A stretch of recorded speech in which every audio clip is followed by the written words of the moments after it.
जय श्री कृष्ण दोस्तों, राधे राधे। आशा करती हूँ कि आप सभी स्वस्थ होंगे और अच्छे से होंगे। आज मैं आप लोगों के लिए लेकर के आई हूँ शुक्रवार के व्रत की कथा।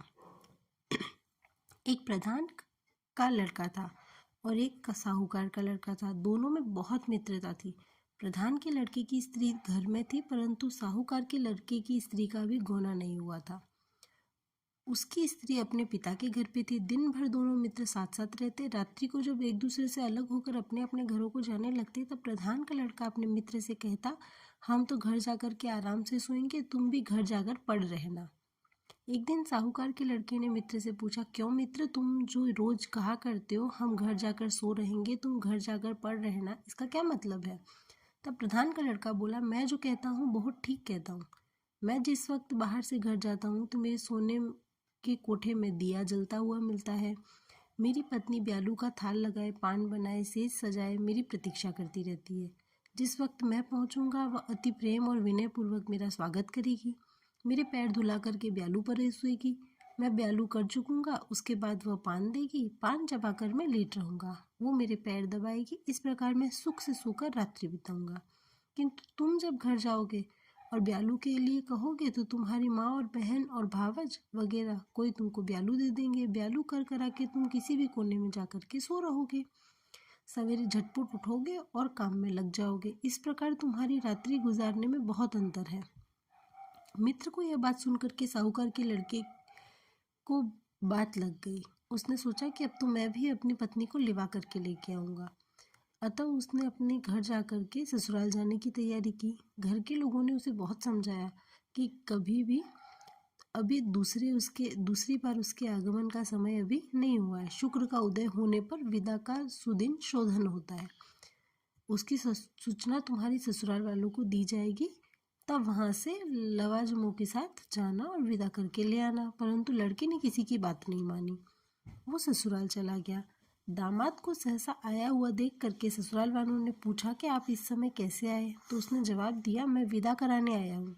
इस पर वहाँ भी सब लोगों ने उसे बहुत समझाया कि इस समय विदा नहीं होती। लड़के ने कहा कि तुमको इससे क्या मतलब है? मेरी ब्याही हुई है, मेरी पत्नी है, तुम उसे मेरे साथ भेज दो। मैं भी घर जाकर के जहाँ जी चाहेगा वैसे रहूँगा। अगर तुम नहीं भेजोगे तो मैं विदेश चला जाऊँगा। तब उन लोगों को भी लाचार होकर के अपनी लड़की को उसके साथ भेजना पड़ा। वो पैदल चलते हुए आया था।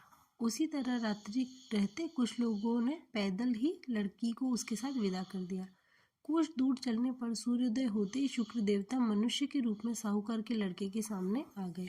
वो रास्ता रोक करके खड़े हो गए और बोले, कहो तो कहाँ से चोरी किए जा रहे हो? लड़के ने जवाब दिया, अपनी पत्नी को साथ विदा करा कर ले जा रहा हूँ, इसमें चोरी की कौन सी बात है? तब शुक्र देवता ने कहा कि यह तेरी नहीं मेरी ब्याही है। मेरी आज्ञा के बिना ही लिवाए ले जाता है तो यह चोरी नहीं तो और क्या है?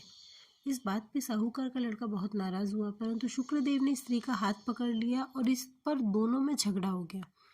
एक ने कहा मेरी ब्याही हुई है, दूसरा कहता था मेरी ब्याही हुई है।